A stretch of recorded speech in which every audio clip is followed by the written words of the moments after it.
was expecting a visitor, who was due any minute. She opened the door to the garden and threw out the rug that was causing the trouble and whose stain was upsetting her. Unfortunately, she forgot to get off the rug first and threw herself out into the garden as well. That was how she ended up in the hospital with a broken leg. There were endless stories like those, which were probably exaggerated, and that had been added to over the years. Nobody really knew what was true and what was complete fabrication. The one thing that nobody could understand or explain was why she had gone to live in another country where she had stayed for more than 20 years. Everybody had something to say on the matter. She had had an unhappy love affair with a man who was married. She wanted to make a fresh start in a place where no one knew her. She wanted to get away from her family whom she couldn't put up with. Such stories, which grew in number as the years went by, fascinated me. The strange thing was that not one of these stories fitted with the generally accepted belief that Aunt Enid was supposed to be a very shy person who wouldn't have the courage to say boo to a goose. This was an enigma that I wanted to resolve, and when I heard that she was returning to the place where she was born, I hoped I might have the opportunity to meet this living legend and get to the bottom of these stories. My parents had decided to meet her at the port where her ship was due to arrive, and I was allowed to go with them. I can still remember the excitement and anticipation I felt as a child waiting for the ship to arrive. My father, who was always making fun of Aunt Enid, made some remark to the effect that she had probably missed the boat and taken the wrong one to another destination that was probably the other side of the world. We waited, and then slowly through the mist we saw the ship whose right side bore the name Voyager, which I thought was very romantic since it aptly described what my aunt had been doing for the last 20 years. I even imagined that the small dot visible on the deck was Aunt Enid waving to us.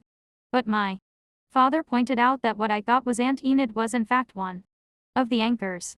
Eventually the Voyager docked, and as was to be expected, the last person to disembark was my celebrated aunt. I must admit that she was a bit of an anticlimax because she was small, frail, gray-haired, spoke with a tiny crackling voice, which sounded like a tiny mouse, and was to all intents and purposes a very ordinary old lady. It was several weeks before Aunt Enid and I were alone together. In fact, it was the afternoon on which she was preparing to go back to her home abroad. I had not had enough courage to put the question to her, which I had promised myself I would.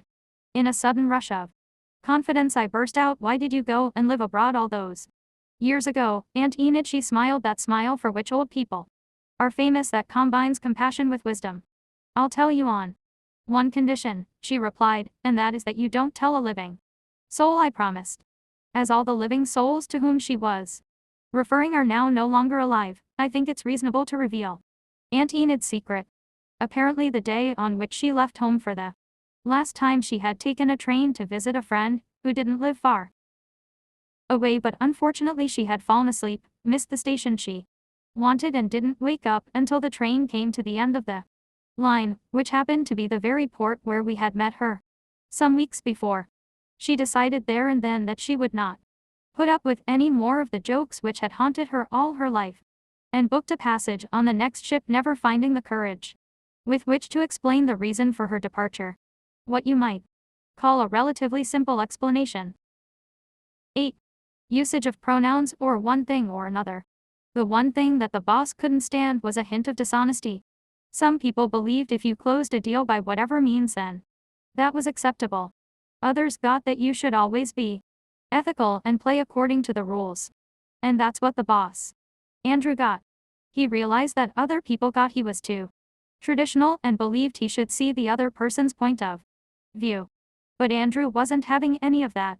If you didn't like his way of working, you could do the other thing, and in his mind, without any doubt, that meant you had to leave. And then one fine day Andrew was faced with a challenge. One of his newly recruited staff had just clinched an amazing deal, and she did this all on her own, without any help from anyone. He had always wanted someone to do something like this. Andrew was delighted until somebody told him something that made him think. The new member of staff hadn't done anything wrong, but she had, as it were, bent the rules. Nobody knew exactly what she had done, but nobody doubted that she was very attractive, and maybe that had something to do with the deal. Andrew was in a difficult position because without any doubt the deal had gone some way to rescuing the firm from financial problems in the future. The staff were divided. Some were on her side, the others on his side. Clearly something had to be done. Andrew had some holiday time, which he hadn't used, and he decided this was one way out for the moment. Off he went on his holiday, not anywhere in particular, just somewhere to get away from it all. By the time he got back he hadn't made any decision. Members of staff watched his face each day to see if there was any sign, something that showed he had made up his mind. As the days went past, no one knew what to say to the woman who was at the heart of the matter. Then one morning, it looked as if something had happened. There was some sort of smile on Andrew's face, which wasn't like anything anyone had seen before.